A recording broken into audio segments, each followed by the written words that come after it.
Hello and welcome back to Gimbal's Tip of the Week, where we provide you with practical suggestions on how to build a more profitable and productive law practice. And no, you definitely don't need to be a lawyer to benefit from our tips. They're designed to help everyone working in the legal profession. I'm Karen Skinner. I hope you caught David's Halloween-themed tip last week on increasing your margins by slaying the billable hour zombies. If not, there's a link in the show notes below. Today is our once-a-month legal writing tip, and this one is going to change your approach to every single message you write. It's this: you need to write for the way people read. And don't miss my new freebie. It's an editing cheat sheet that will help you send your best work out into the world every time. There's a link at the end. Okay, getting started, I want you to grab a piece of paper and a pen and write a big capital letter F. Take up the whole page with it. The shape of that F, ladies and gentlemen, is the way that people read. And it's true if they're looking at a screen or a piece of paper. They start at the top left of that F up here, and first they read across the top. Then they read down. After that, they might start reading a little bit across in the middle here, but where they're not reading is over here. So if you're putting the important stuff there, no one is going to read it. The information behind this F comes from eye-tracking studies of people reading on the web. Because most of our reading is on the web these days, I'd argue it now applies to just about everything you read and everything you're writing. If you're like me, you need to force yourself to read in the more traditional way. It's hard, and it's even harder on a screen, where we lack the physical geography of books and paper. Most of us can remember where something was on a page. We can see in a picture in our minds how far it was in a book, where it was, where its location was. But on a screen, you can't do that.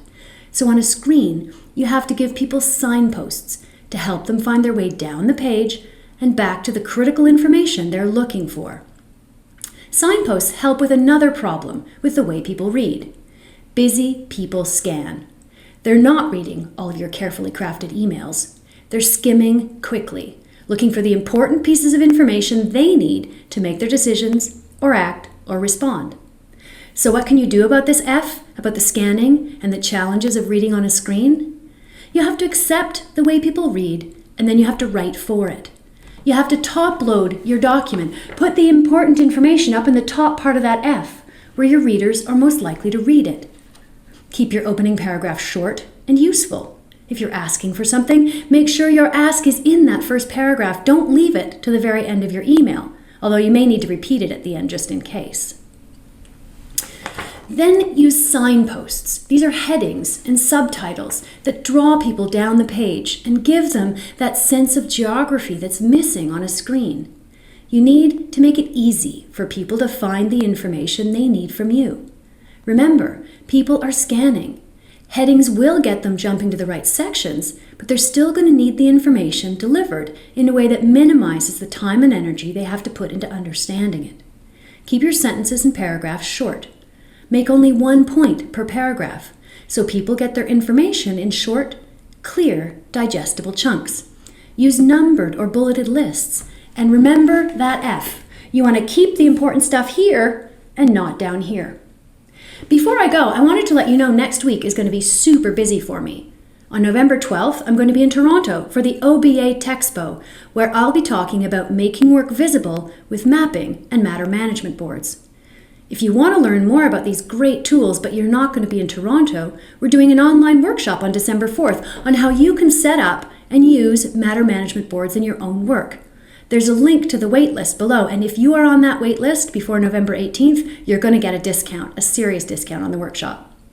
On November 13th, I'm bringing together a business development specialist and a legal accounting expert for a free lunch hour webinar especially for small and solo firms.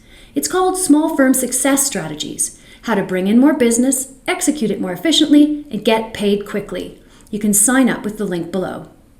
So that's it for this week's tip. Join us next week for more on building a profitable and productive law practice. Don't forget to download your editing cheat sheet with my 3-step strategy for editing your own work. And you'll find links to a lot of the things we've talked about today in the notes to this episode. If you're enjoying these videos and you like them and share them, that would be great. Maybe add a comment or ask us a question. We will definitely get right back to you. If you want information like this delivered right to your inbox once a week, don't forget to sign up below so you never miss one of our tips of the week. Thanks a lot, everybody. We'll see you next time.